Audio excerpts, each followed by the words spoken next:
Today's guest is known as the cartographer of love. And once you hear her speak, you'll understand why. I'm thrilled to welcome Annie Lalla, a love coach, speaker, and relationship visionary whose life work is dedicated to helping people find, keep, and grow true love.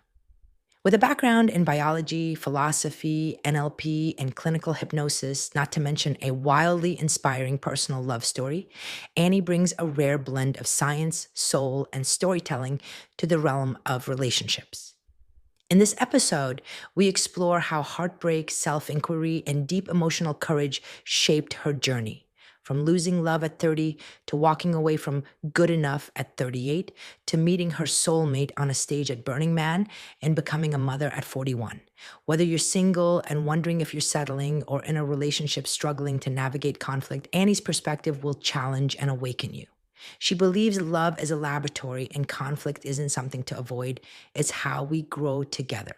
Get ready for an honest, poetic, and soul shaking conversation about what it really takes to build a relationship that honors both freedom and intimacy. Let's dive into the hard work with Annie Lalla.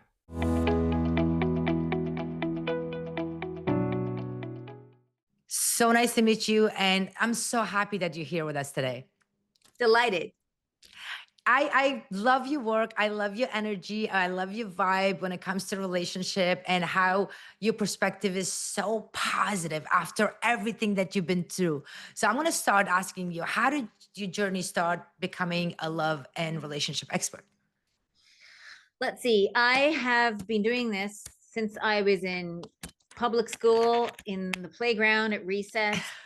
I've been helping my friends resolve fights and um my friends, in university, people would call me from Norway in the middle of the night, like, hey, we're having some drama.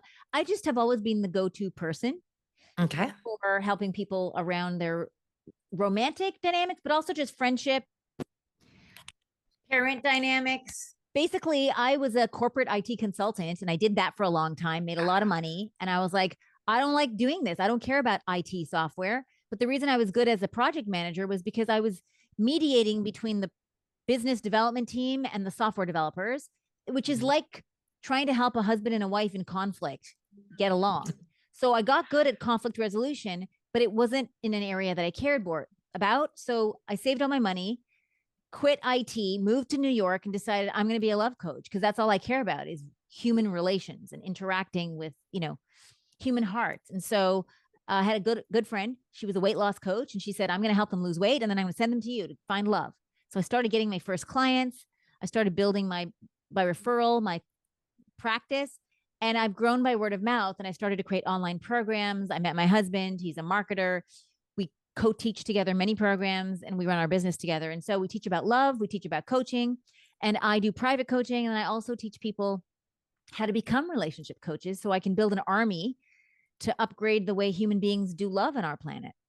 Yeah. And I find it fascinating because you went through a lot of your own journey when it comes to having boyfriend, finding a love, breaking up, and finding finally the love of your life. So how is that like emotionally for you going through all of that? I mean, I was 30, late 38 when I met my husband, right? And I had just broken up with a Columbia psychotherapist who was in love with me, wanted to marry me. And I had it all made, but I wasn't in love with him. And I almost married him because I was getting older and he was good looking. But somehow it kept haunting me. And in one moment during a meditation, I realized my purpose is to help people fall in love. If I sell out, my whole reason for being is going to die. And so I had the courage to graduate from that relationship. You don't break up, you graduate from the school and you get to keep your degree. And within 4 days of that um, graduation, I'd gone to Burning Man, and that was the Burning Man that I met my husband. It took 4 months before my husband and I really connected, but um, it had opened me to starting to look for my life partner at late 38. I had my daughter when I was 40. Yeah, I know. I So read that. it was Yes. Yes. pretty scary, actually. And I'm so glad I waited. I'm so glad I didn't settle because I work with a lot of women who settle, men who settle, and then it's so much more complicated later on. So I Oh, we're really gonna am talk. Yeah, We're let's going talk to about talk about that absolutely. But what was that moment that you said you weren't in love with him? How did you know that? What would that look like? the guy that I graduated Yes. from. Yeah. Yeah. Nothing was wrong with him. He was handsome, he was smart, he treated me well. Like everything was great, but I couldn't see him as a portal to my Mm, actualization, to my greatness. You fall in love with your favorite teacher. You fall in love with the opportunity to become your highest, most conscious self. And he had different values than me. And I knew I'd have a happy, mediocre life, but I couldn't see myself becoming a world leader. I couldn't see myself transcending the shadows patterns that were holding me back. And so I think you want to fall in love with someone who's a trampoline for your dreams and a sanctuary for your heart. And I just knew deep down he wasn't the one, but he was good. And good can be the enemy of great. And you right. and the thing is when you are with the right person, you might not like them sometimes. You might hate them sometimes. They might drive you crazy, but you never feel like you're settling. You just don't like them. You're just frustrated. You might even hate them. I never felt like I was settling with my husband, but with this guy, I felt it's not a match. Like it just wasn't a match. And settling doesn't mean I'm better than him. It just Mm, means some part of my heart is not a lot on board. So I think to be in love, you have to have your body, your heart, and your mind all aligned, saying, this is my portal to greatness. And my body was kind of there. My heart wasn't.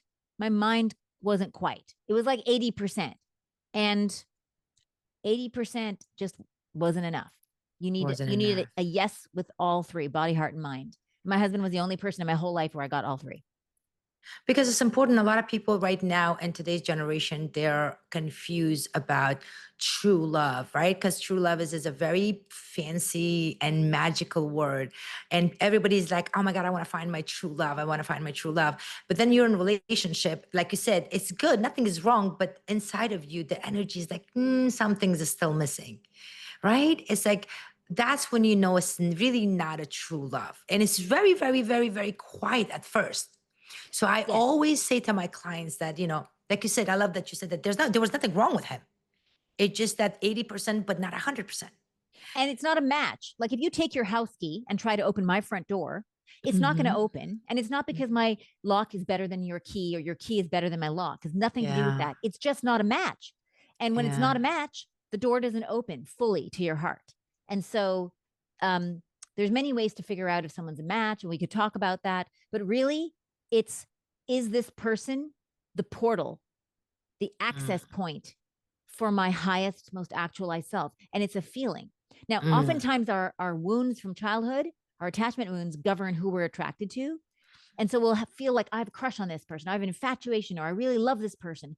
But the question you need to ask is, does this person look like the ultimate educational platform, the ultimate school for you to learn all the things that up until now you have been unable to progress along? Like they make you more balanced. It's like they're your unconscious mind. And Mm, you fall in love with your unconscious mind that stands for skill sets, intelligences that you need to succeed, but you don't have built yet. So you hire mm. them to be your teacher, to emancipate you from your small, defended, unconscious self into your actualized, greatest, most triumphant self. So you're not falling in love with someone who feels safe and easy. You're falling in love with the transformational opportunity of a lifetime. So how can somebody tell the difference between that I am infatuated and I'm doing it because of the attachment versus like, no, I want to be in a healthy relationship? Well, here's the deal. You're always going to be run by your attachment wounds. You're always going to fall in love with someone who replicates a particular kind of heartbreak that you Mm, had with one of your parents, usually the one you had difficulty with or the one you had to earn trust from. So I knew it was going to be my mom. My mom and I had a more difficult relationship than my dad. Both of them, we had a good relationship, but I was going to fall in love with my mom. And she was emotionally not as attuned, a little more emotionally unavailable. So I knew I'm going to fall in love with an emotionally unavailable man. I can't help it. Totally emotional, available man who were just like in awe of me and had as much emotional sophistication as me. They were my best friends. I loved them, but I never felt the chemistry. In order to feel the chemistry, you have to have a piece of the attachment wound dancing. So that's just going to be happen no matter what. But Mm. if I knew I was going to fall in love with an emotionally unavailable man, then I want to find the best looking, smartest, most intelligent, most conscious, most committed to personal growth and development, emotionally unavailable man I could find. And so I found him. So I am co opting the wound and I'm making sure I got the best version, because part of who I had to become to be my greatest self is to become a woman who could teach and train the man to become more conscious so that he could love me the way I needed.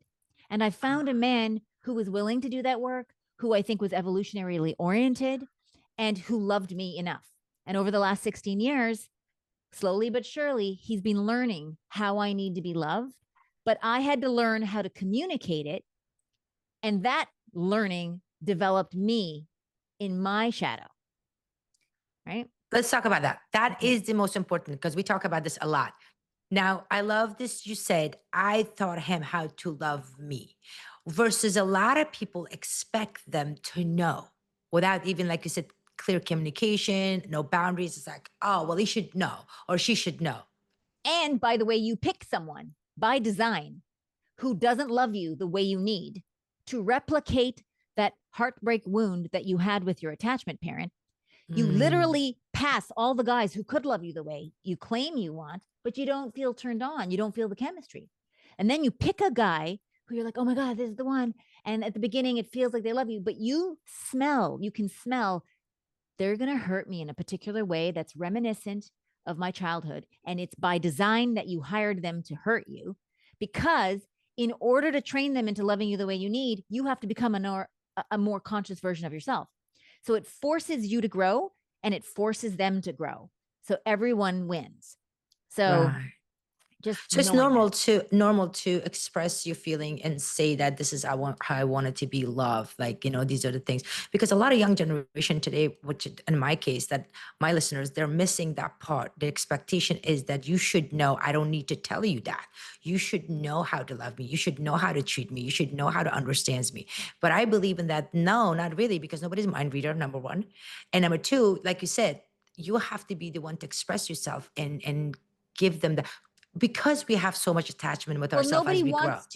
nobody wants to do the work of becoming the version of themselves that that could map how they need to be loved, see the Yeah. beauty of it, see where it's shadow, because you may want to be loved in a way that keeps you small, right? So how you want to be loved has to continuously make you prouder and prouder of yourself and your life. If anything you want from love keeps you small, addicted into habits, compulsions, keeps you less developed, that's not your higher self talking. That's your wound talking. So Mm, you have to learn what do I need? And if I got that, would it make me a more extraordinary version of myself? And then your partner, they will not love you in any way that keeps you small and inept and incompetent, because they're mm, trying to grow you when you find the right person.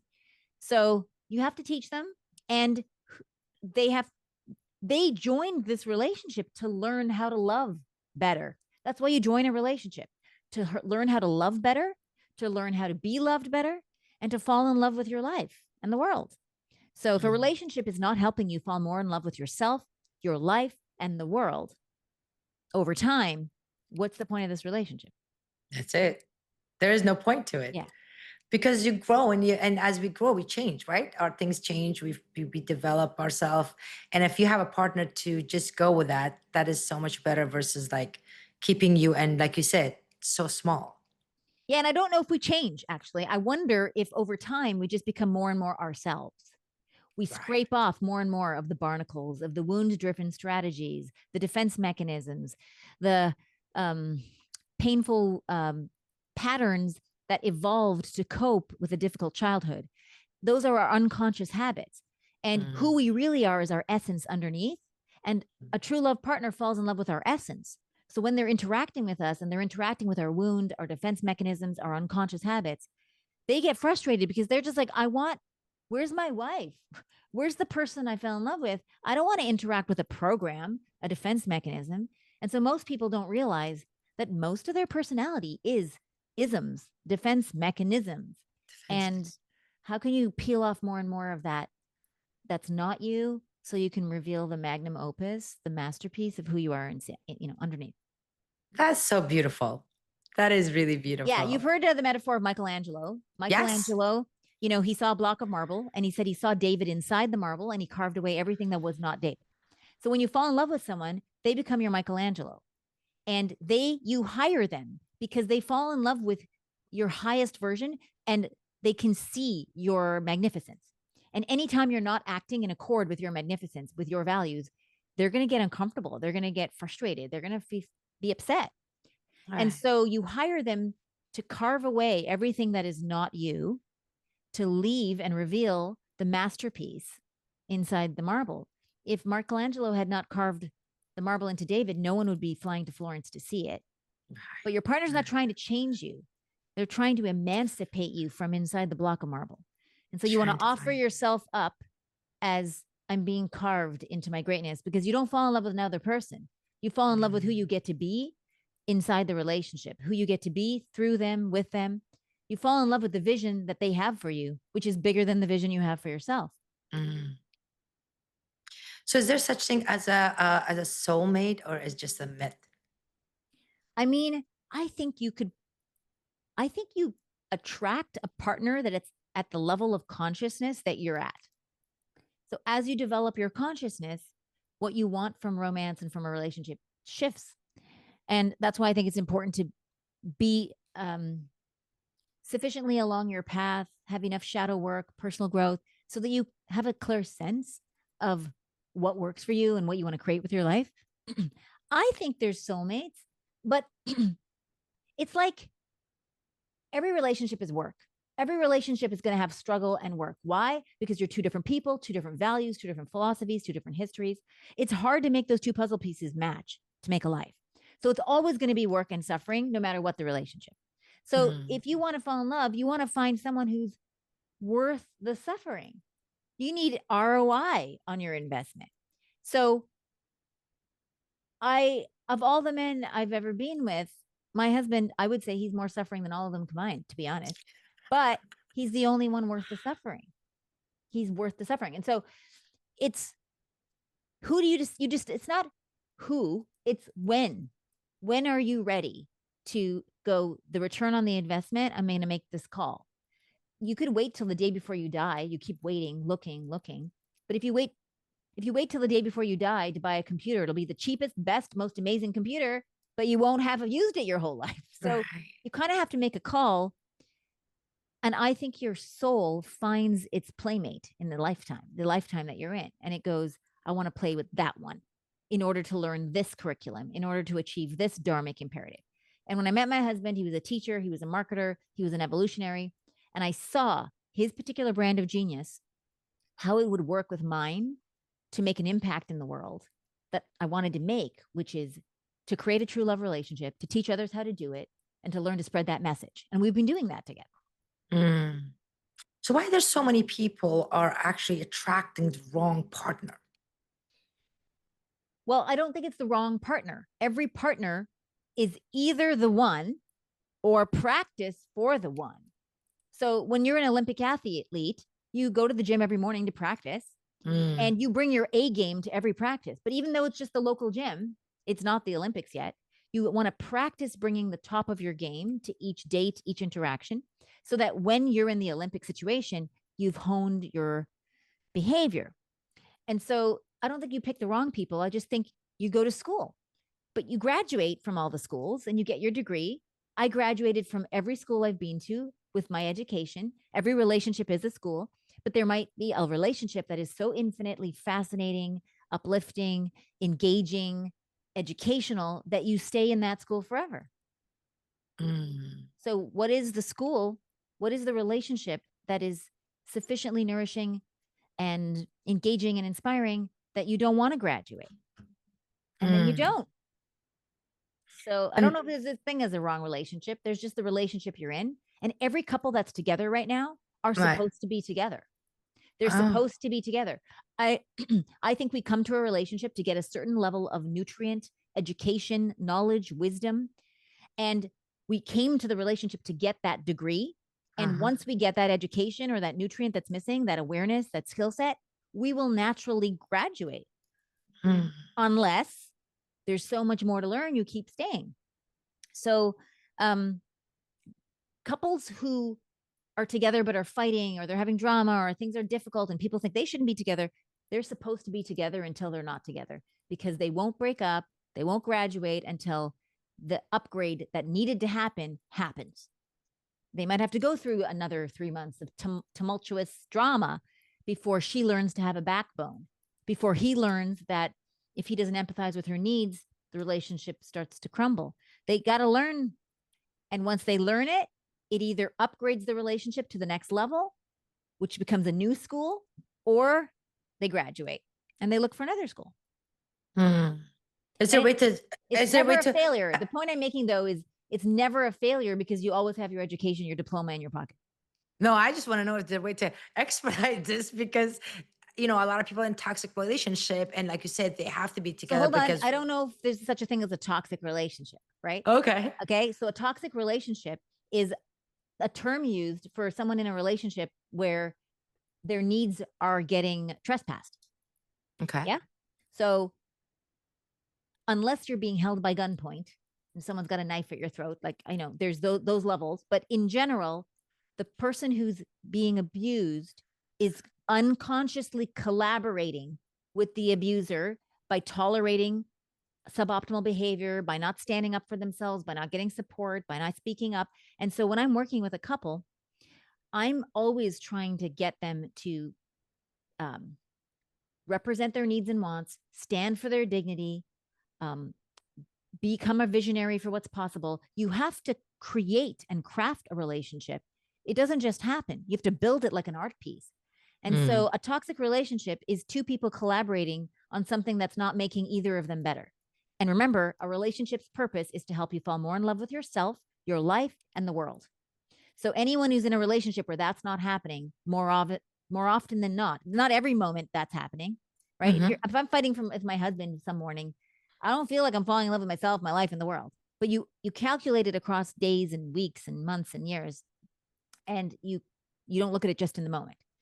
And so I just want to invite people, anyone who says, "Oh, I'm in a toxic relationship," what I want to ask them is, how are you unwittingly, unconsciously participating in maintaining this situation and persisting in a situation that is not kind and loving to yourself?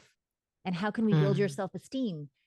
You wouldn't stay in a you, if you were walking down the street and the neighbor slapped you in the face, you wouldn't just tolerate it. So what's going on that has you tolerate it? And how can I build your self-esteem so that you become less tolerant of things that don't actually work for you? And I've Mm. noticed in relationships that people might even call like abusive or toxic. If I can train the one that's feeling hurt all the time Mm-hmm. to have a backbone, to Right. build their self esteem, and to start standing congruently for their needs and wants, two things happen. They either start training their partner to treat them with Mm. respect because they're treating themselves with respect, or the relationship graduates because it was never a truly attuned relationship, mutually developmentally useful relationship anyway. So it was like a fake Right. relationship.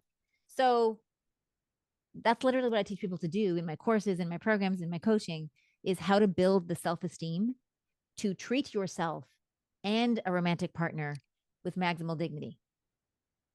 What do you say to people that are always working, doing the inner work on themselves and they don't want to be in a relationship because they said that I have to work on myself before go on a relationship? Or is it a good idea to start the relationship and like you said, and you learn more about yourself? Well, how do you practice emotional dynamics if you're alone in a cave in a monastery? Like literally, you you get hurt in a relationship when you're young, and that produces Right. patterns and shadows. So wounds that came from relationship can only be healed in relationship. So great, you can go and work and take courses and learn and read the books, but then as soon as you get into a situation romantically, all that shit goes out the window and your wounds come up. So you got to actually test drive your personal growth in real friendships, in real work relationships, in real romance. And so do your work, but most people who are, I don't want to be in a relationship, I have to do all my work, they're just taking refuge from the pain, of love and heartbreak. And I understand that, and take all the time you want. And you're not going to learn as much solo in your living room, taking courses online, as you are practicing at the gym, at on the treadmill. Even if you're on the treadmill and you're not going anywhere at the gym, you're still practicing. So as a coach, I want my people out there dating, learning, what do they like? What do they not like? What works?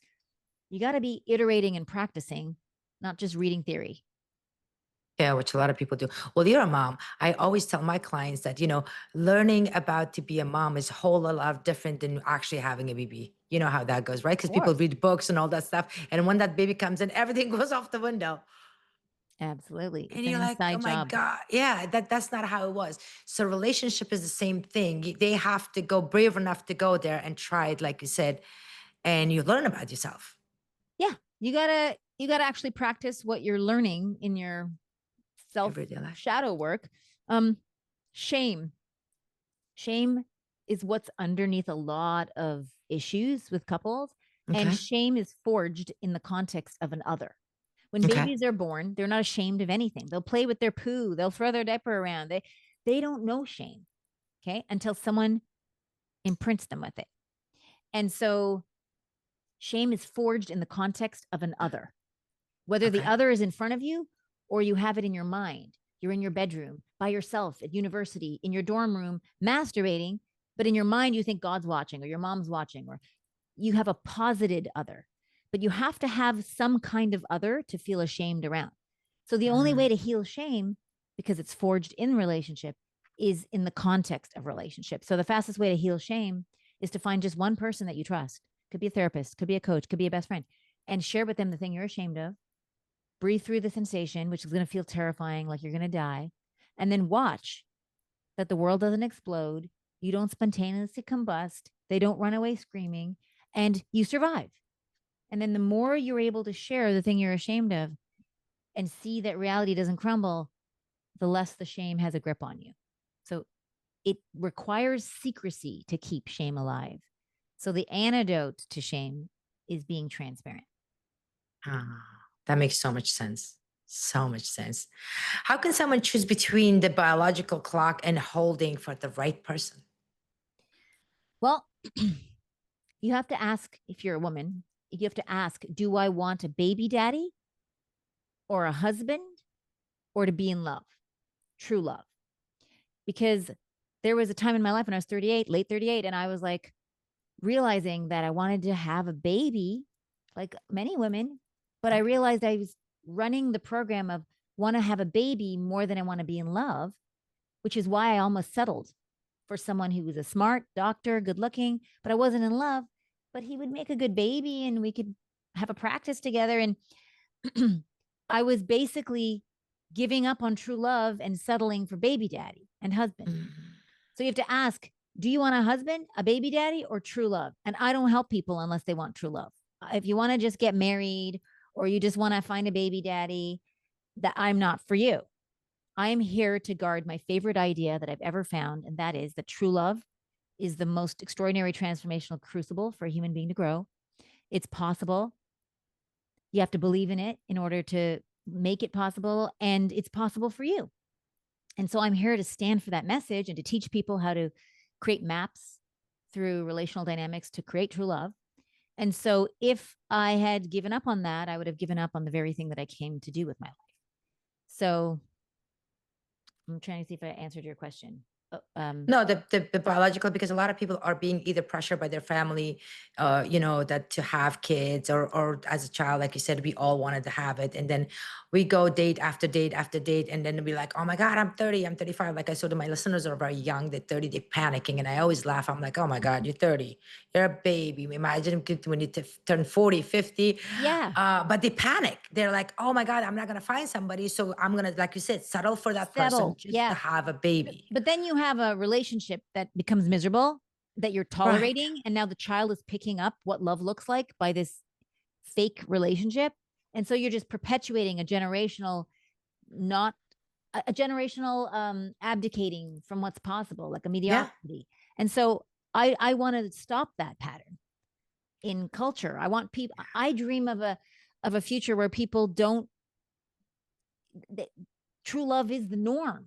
Like, Yeah. right? And then once you're in love with someone, you explore as a project, can we create a life together? When I fell in love with my husband and I fell in love with him, he was not interested in marriage, very terrified of being a father, was very uncomfortable at the idea. So he didn't believe in love, marriage, or children. And I was like, oh my God, I almost got to 40 without finding my partner. Then I find him and he's not interested in marriage or kids. How did I find this? So it was perfect though, because I had to learn and inquire deep in my soul, do I want a baby daddy and a husband more than I want true love? Because I was in love with him and I believed he was Mm. in love with me. And I kept saying to him, well, of course, I would love to be married and I would love to have a child. And I want to be with you more than those things. And that took a lot. I had to like mourn that I might ever be a mom. But because true love, when it's real, is a hotbed for all kinds of possibilities. Anything is possible if you don't settle. Literally anything is possible. And so I kept saying, you know, I would love to have a child. And I didn't pressure him. I didn't manipulate him. He started bringing it up. And he was like, do you really think it would be good for us to have a child? And I said, I think it would be the most extraordinary thing that could ever happen to you. And I just worked on his self esteem. The reason he didn't want a child was because he was terrified of being a bad dad because he didn't have a very That, good father. So I showed him how, look at the way you treat your students, look at the way you treat your staff. This is what a mentor is. This is what a father does. And I started to show him that he had all of the tools to be a great father. Now, I never said that. I just showed him that the skills he had would be the skills of an extraordinary leader, mentor, caregiver for a child. And I just kept showing him. And over time, he was just like, okay, let's try this. And mm, we had a daughter. And I didn't know when I got my pregnancy test, he was away from town. And when he came back, I created this whole ritual ceremony and I presented to him the pregnancy the strip person. in a card. And when he opened it up, I didn't know if he'd be terrified. I didn't, and he just burst into tears and he goes, oh my God, I'm so happy. I didn't know if I'd be happy. And not a day has really gone by since we had our daughter that he doesn't say, thank you so much for standing for this possibility, because this is the greatest gift of my life The besides greatest finding gift. you. The reason I ask you that question, because my philosophy and my teaching is that I always encourage couple or people that are together to, when they meet, put all your cards on the table, and then, like you said, tell them who you are, and then if they're not matched for you, then you can walk away as fast as you can and go to the next one. And here you're telling me that, yeah, if somebody doesn't want to have kids or doesn't want a marriage, it's okay. If they're your love and it's true love, it can change eventually. I believe that. I mean, I I'd never seen a man so terrified of marriage and kids in my life. And somehow I fell in love with him. And I had to never pressure, coerce, manipulate, give ultimatums. I just had to commune with his soul and look at, do I really believe that building a marriage and building a family with him would be in his highest service?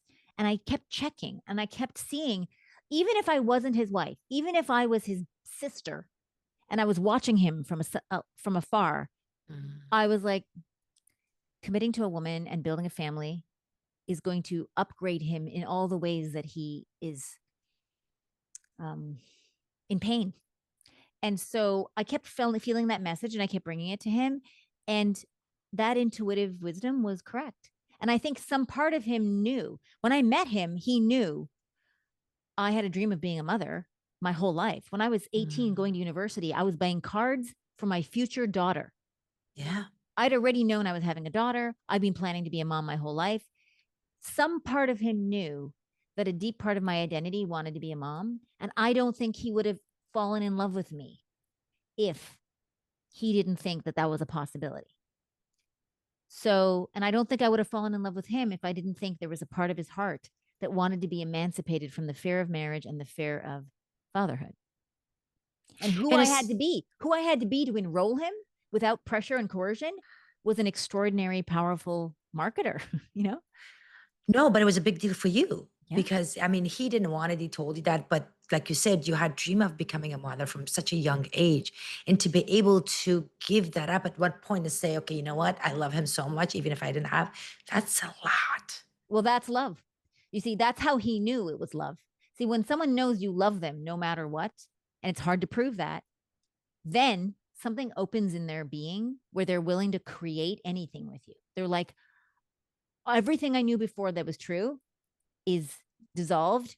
And now, how do I create reality with you, playmate? And it's like the etch a sketch gets shaken and you can create realities from scratch, projects, adventures, children, companies, and we've done all of it. And Mm, it's the faith. I had to have faith that if he's my true love, then what we create is going to be right. If I stay true mm. to my desires and I don't manipulate or coerce, I'm leaving unless you give me this thing. I just said, I love you. I love you more than needing a child or a husband. But I would really love to be your wife and I would love to create life with you. And it would be such a privilege for both of us. And I think the truth of that surfaced over top of the fear. And also, like, aren't you? You're the one actually broke uh, thing that people wanted to settle for babies and stuff like that. But it's so unhealthy. If you would have married somebody that you didn't like just for a baby, that would have been generation another thing that. But people should look at it from that perspective too, because now look how your daughter is going to witness a true True love. love. I wanted my daughter to see true love so that she at least has a chance. And every time you settle for good enough, you then impart into your children to settle around everything, whether it's business or health or love. Like wherever you don't live into your dreams as a parent, you set a reference experience and you model for your child mediocrity. And I refuse to do that. And I wanted it for me. I'm the avatar of true love. It's my purpose, my dharma. How could I not stand for it? And so when you believe in true love and you believe genuinely that anything is possible from true love, which I did, you have faith. And I've Yeah. continuously had to have faith in something I have no proof, no evidence, but I No. just threw myself into it and I said, I trust. I trust that true love is the most powerful force in the universe. And when it's present, magic happens, minds change, realities get created from nothing. And that's what it's been like. Well, it's so admiring because not only that you're working to help people, but just to be the role model for your own daughter, I think that is amazing. Yeah. That is amazing, and my listener is gonna love this because there's a lot of them out there that are thinking about, oh, do I have to choose or do I have to leave? But this is a good example of that. Like you said, I mean, you are the role model for your own daughter, and then you chose a career to help others to find true love. Yeah. How amazing is that? Yeah, it's the best job ever. But the thing is, I didn't choose it. I feel like it abducted me. When I was in university, I Hmm. wrote my thesis in philosophy class on the philosophy of love. I've been reading romantic poetry and romantic narratives about different cultures and mythology since I can remember. So I either was chosen by the universe or before I was born, I made a pact with reality. This is what I'm here to do. And I've been mapping it. That's why I call myself the cartographer of love, which means Okay. map maker. And I'm Hmm. mapping pathways up the Mount Everest of relationship. I'm mapping pathways through the dark territories that nobody else knows how to navigate. And I'm doing it in my own laboratory of my relationship. We don't get along all the time. We fight, we have drama, we sit, sometimes in the middle of a fight, my husband and I sit down with the computer and we're like, what the fuck is going on here? What are you mad about? What? And we map it so that we can teach Hmm. it in our classes. Because if we're going to suffer through a fight, let's at least figure it out so we don't suffer again and we can teach others to not have to suffer through this fight. So we're both teachers. So every difficulty is something to teach from. Yeah, but you went to other careers, even though as a child you were doing all of that, and you said you were called for. Because I've interviewed a lot of spiritual coaches, and we have our spiritual guidance, or we are assigned here to finish our mission as a Mhm. human in this earth. Yeah. But you did went through a lot of other stuff, and then finally find this Oh is yeah, I was an IT consultant. I was working in cable and wireless, MCA WorldCom. I managed software. I used to design software for phone companies, and I did it. I was traveling in Europe. I was a European IT consultant. So I lived in Mm. Amsterdam and London, and I would travel all over the world to do these projects. And I was learning how to be an making her own money, so she never had to settle. And I was learning how to work with conflict because I was, remember, I told you I was dealing with business developers, business Mm. business marketing people, and software developers, and they have different agendas, and they would literally fight with each other, and I would mediate as a project manager. And so I realized I love resolving conflict between two people, any two people, brother, sister, child, parent, husband, wife, neighbor. I'm When someone's in a conflict, I come alive. I'm like, oh, I want to find out how the two circles of the Venn diagram can overlap. It's like a Sudoku puzzle for me. Most people are afraid when people are fighting, and I'm just like, I'm like the ER doctor. And so I was like, how? But I don't care about people fighting in phone companies. What I care Mm. about most is all relationships, but in particular, romantic relationships. So then I quit IT, saved up some money, moved to New York, and I was like, I'm going to be a love coach. And I just started with a few clients, mostly single, who were like, I'm trying to find my true love. I was single at the time. So I was like mapping it with them. And when I fell in love, I started helping more and more couples. So I help singles and couples. Couples, yeah. But I specialize in conflict resolution. That is my sweet spot. Not just conflict Wow. with people, but conflict inside one human mind between two parts. Two parts, right. And that's where they start the conflict, which is another thing. So why people shut down over or during the argument, they just shut down. Like you said, some people stop, or some people just go back at it. It just thinks that if the more louder they are, the more they're going to be hurt. So how do you solve that? Well, I think of every conflict. First of all, I think conflict is healthy.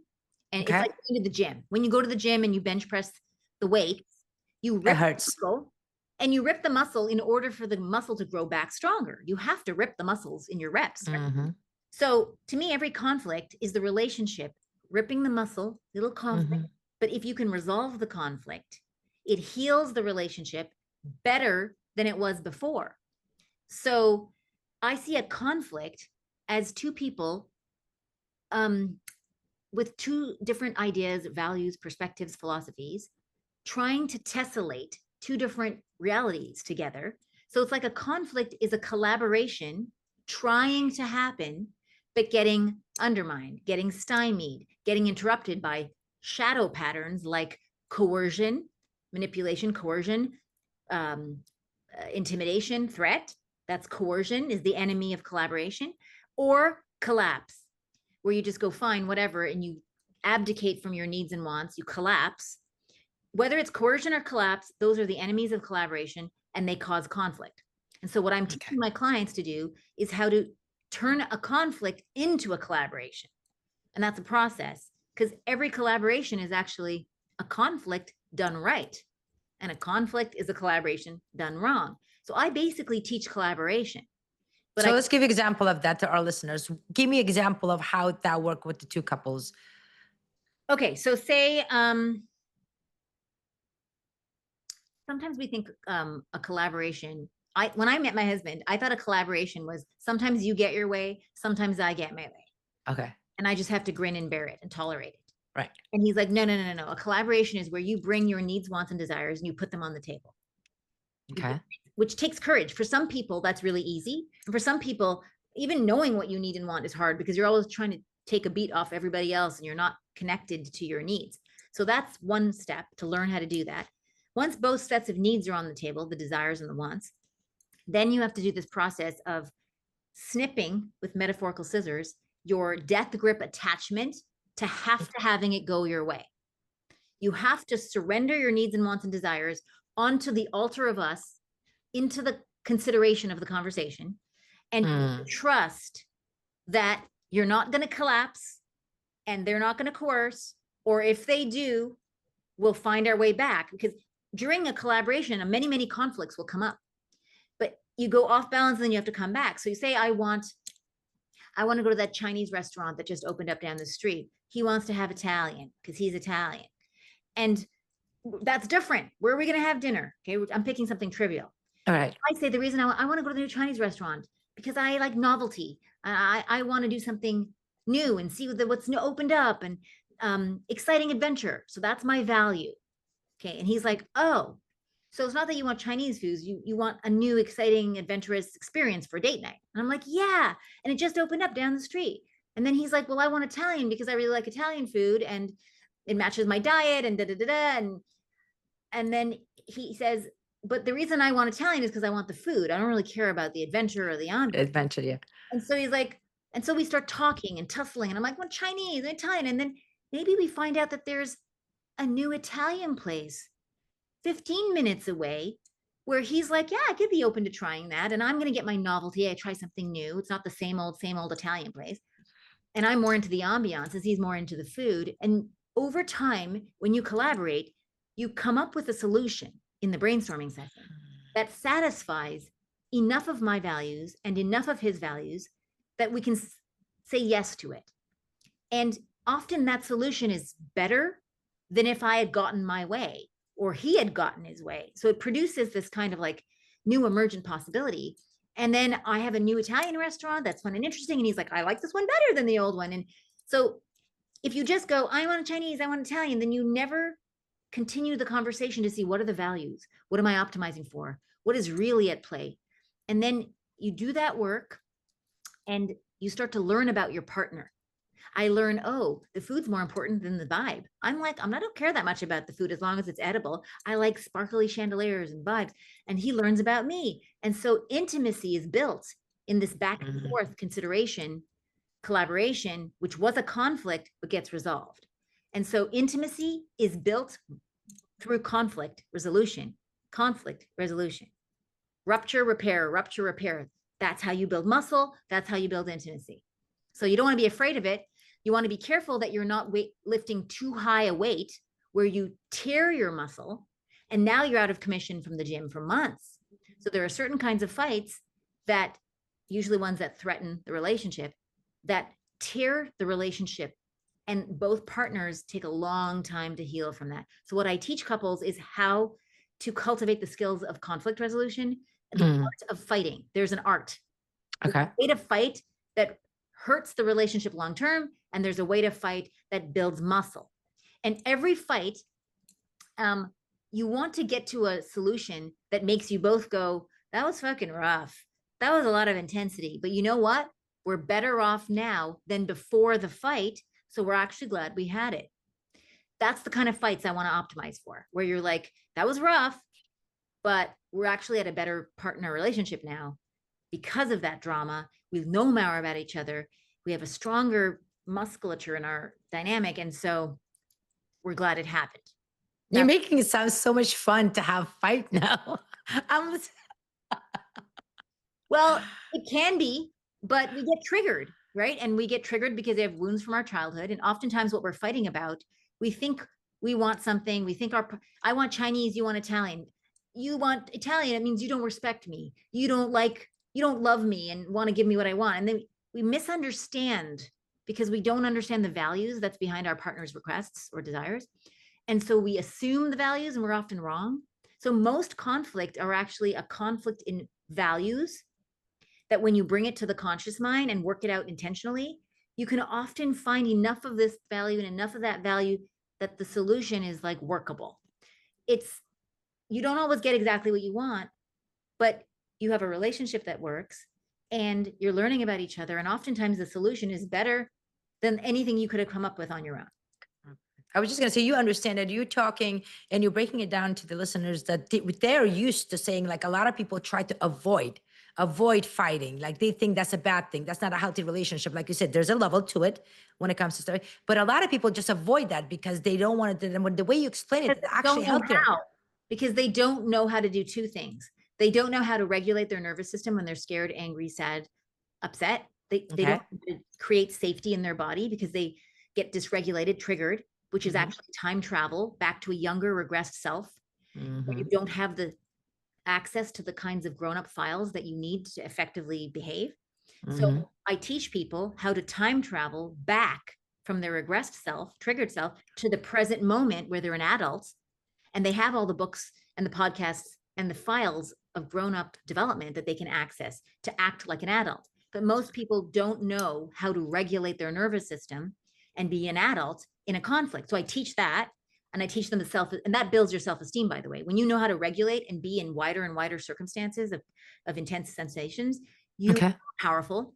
So I teach self-esteem, I teach self-regulation, and then I teach how to navigate conflict so that you're de-escalating rather than escalating. All right. How to see your partner's behaviors as not attacking and critical, but actually trying to upgrade your consciousness. I teach how to speak in a way that inspires your partner to collaborate with you rather than shame, blame, criticize, make them wrong. So a whole Mm. bunch of tools and technologies that I teach so that the conflict's going to happen. My husband and I have conflict. We just repair Everybody does. and faster and faster. It used to take 5 days. Now it takes 5 minutes. I was going to say, is there a time limit to that? So if somebody does have a conflict, do you have a healthy time for them, or is based on what kind of conflict you're having? It's based on how practiced you are. So Okay. I've got 16 years of fighting with my husband. I know Right. where it's going to go if I say this. I know I've tried all these different things and I know which things work and which things don't. And if I can stay calm and regulated in the present moment in my adult self, what I choose to say and do almost always furthers the conversation in a good direction. Mm. Problems happen when you get triggered and dysregulated. You regress to a younger self. You start behaving like a child with grown-up words. And a child driving a car doesn't produce any good outcomes because they're not skilled. Right. So over time, I have just learned sometimes I can't get calm and regulated. I'm too upset. So I've learned Right. time out. My husband and I will say time out. And then that means everybody go quiet, go take care of yourself, calm your nervous system, get a drink of water, go for a walk, call a coach. And we don't come back until the Until. person who called the timeout is under 5 out of 10 and is now ready to re-engage. And then sometimes after 5 minutes of re-engaging, I get triggered again. And then I call another timeout. Sometimes that might go on for an hour. But I refuse to have a fight that is damaging our self-esteem and the relationship entity, because the For the long relationship term. itself is a living, breathing entity, and it needs to have both partners caring about it like parents two parents caring for the child. And if both parents have regressed to young child self, there's no adult taking care of the baby, which is the relationship. Right, right. So how do you regulate your nerve system when they do have a conflict? Can you give example of that for our Yeah. listeners? I mean, Because they're thinking like, oh my God, I'm angry, like you said, I'm fighting now. How do I do that? so first you take a break. Okay. So as soon as you're upset, whatever it is over Okay. 5 out of 10, you are no longer an adult. Your lizard has taken over flying the plane, All right. only going to do something that screws up your life and damages the situation. So I've learned to track when I'm getting upset. Am I 2 out of 10, 3 out of 10, 5 out of 10? Right when I'm hitting 4 out of 10, I usually call a timeout. So I Okay. can go breathe. So what I do when I regulate, and regulation means regulating your nervous system. Right. It's code for knowing how to generate safety in your body without depending on any other humans. Okay. That's what self-regulation is. Right. And we learn when we were children how to regulate based on how well our mom or dad can regulate their nervous system. And then we're trained with them. And so the extent to which our parents could regulate themselves when they were upset governs the extent to which we're good at it. And all of our parents were imperfect. So we can regulate, and then all of us lose our shit at some point. And so knowing to calibrate yourself, but basically every yoga class is self-regulation. Every meditation session is self-regulation. Every time you go to the gym, anytime you take your consciousness and pull it into your body by attending to your breath, moving your body with dance or exercise, meditation, there's many ways. I mean, everything from EFT, even though I'm frustrated Mm-hmm. that Tapping. soothing yourself, wiggling your fingers and toes, stretching, EMDR. There's as many ways to self-regulate your nervous system as there are imaginations. But Right. what's common to all of them is they require that you bring your attention away from your cognitive story-making mind, away from reasons, explanations, justifications, blames, or shames. All of that is not self-regulation. That is dissociation into your mind. Mm. All self-regulation requires you to associate into your body. Breathing, movement, meditation, visualizations, anything that brings you like what I do when I meditate or when I regulate is I close my eyes, I turn inwards, and I start breathing into my belly, three to five deep breaths with a long, slow exhale. So like this. Mm.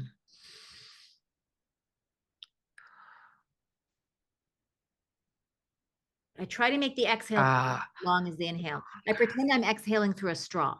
Now imagine in the middle of a fight, if you're fighting, your parents are yelling at you when you're a kid, and in the middle of your parents yelling at you, they go, you know what? I'm not acting in a way that I'm proud of. I'm triggered right now. So I'm going to take a break and close my eyes and take a deep breath in, breathe 3 times, and the kid's watching. And then the parent comes back and they're calm and they're like, you know what? I'm very frustrated with you. You know, you broke my favorite vase, but I love you more than I'm frustrated.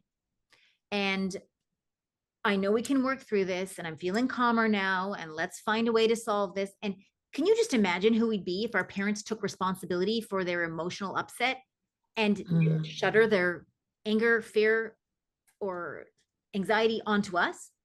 So, because our parents did to some extent, we then learn that's what we're supposed to do with our partner. We Mm. have this belief that it's our partner's job to make us feel calm and safe and regulated because that was our parents' job when we were a kid. Mhm. And you're supposed to go to mommy when you fall and get a boo boo. But because we expect our parents to calm and soothe and regulate us, and when you fall in love, they become your new attachment figure. So we Mm. port all our attachment wounds over from our parents onto our new romantic partner. And I Mm. have to come into a relationship and say, I know you want your partner to hug you when you're upset. And the other partner have to say, I know you want your partner to give you space when you're upset, but you're now an adult and you need to take radical responsibility for creating systems that allow you to make yourself safe without needing your partner to do anything different. I love that. That's called being a grown up and an adult. And then I teach them all the different tools until we find one that they like. And then they realize, oh, it's not my partner's job to make me feel safe. It's my job to make me feel safe. And then they have to learn how to do that. And that's a life's work. And so that's really what I teach. Anything from breathing, yoga breathing, to meditation, to going for a walk, going to the gym, riding your bike, anything that gets your consciousness away from reasons, explanations, justifications, and brings it down into I feel tension in my chest, my belly hurts, I feel a tension in my jaw, there's a hot tar ball of fire in my chest. Those are attending to your nervous system, attending to your body. Anything else is dissociation into a narrative, which will always, always keep you unsafe. I love that. I love that you said that they have to learn to take responsibility and not expect the other partner to come and make them feel better. But then one, and the other one you mentioned that when it comes to timing, you know the level based on the number. So from 1 to 10, I at practice. So I encourage people to start practicing putting numbers on everything. Like when my okay, daughter says she's hungry, she comes home from school, she says she's hungry. I go, what number? right. She'll tell me 2 out of 10 hungry, 7 out of 10 hungry. How cold are you? 7 out of 10, 3 out of 10. Everything in our house has numbers. If she Mm-hmm. falls down and gets hurt, how much is she hurt? And if she's scared or sad. So starting to build a calibration so that you're learning what is a 7 out of 10 for your husband? What is a 2 out of 10? And your 2 out of 10 will look like their seven, Mm-hmm. what it is. So that's the first thing, is to start calibrating so that you're tracking when do you hit 5 out of 10? Because as soon as you hit five, it rounds up to 10. Right. That's overwhelm. And you want to catch your regulation and your timeout before you hit overwhelm. Because once you hit overwhelm, your inner lizard has already taken over the steering wheel. You're in amygdala hijack. You're being run by your regressed child. And it's hard to come back until a while. No, I think this is such a good strategy for my listeners that as I'm listening to you and myself, I'm saying 1 to 10. So, okay, at the moment that you're really angry, like you said, even if you can't have a time to do anything like some type of breathing or anything, just that visualizing that number. Okay, I'm at like 4 or 5, time out, walk away.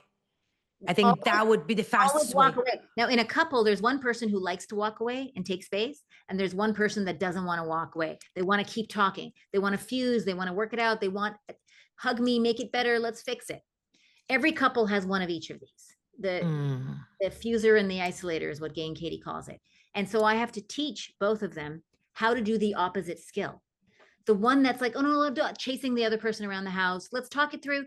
They need to learn to regulate without needing their partner there. They need to go separate and learn how to do that. And I teach them that.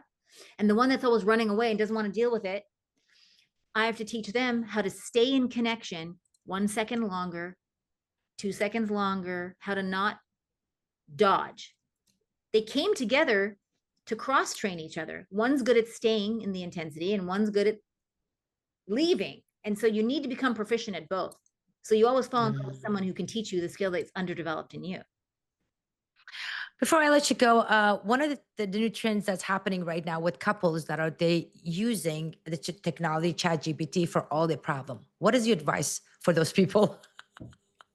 Well, I think ChatGPT is an extraordinary thought partner. It's great to see as a ally that you can work things out privately, get clarity. The way I like to use ChatGPT is to put your ideas, your theories in and ask ChatGPT, what are the holes in my thinking? What are the blind spots I'm not seeing? I like to use ChatGPT to help make my thinking more robust and resilient, not to tell me I'm right and they're wrong. So I use ChatGPT to help me be more rigorous. And so you can work an idea through ChatGPT, but then you have to pass it through your heart because you're a human in a relationship with another human. And I don't know what ChatGPT is. I don't think it's human. I think it is intelligent and it's a different form of consciousness, but they're in a relationship with you. And so you can, look up a word on Google to look up a word to use in a text. We can use technology to help create our essay or our text or our email. But make sure that what you create has to pass through the aesthetics, the emotional aesthetics of your heart before, so you can sign your name to it. So it's not just you subcontracted it out to ChatGPT, because then they're in a relationship with some ChatGPT entity and you're not Robotic. seen and known. You're not going to believe their love because they're in love with Cyrano over here from the computer. And so I use it as a thought partner. I'm glad you cleared it up because, like I said, a lot of people are using it right now. This was such an amazing information. And thank you so much for being here and sharing this unbelievable. I'm telling you, I'm so excited. And I got so excited when you talk about that because a lot of people look at the relationship and it's like conflict, this, a true love or soulmate. And you answer all of that in such a beautiful way. So thank you so much. Thank you, dear. Thank you for having me and good luck.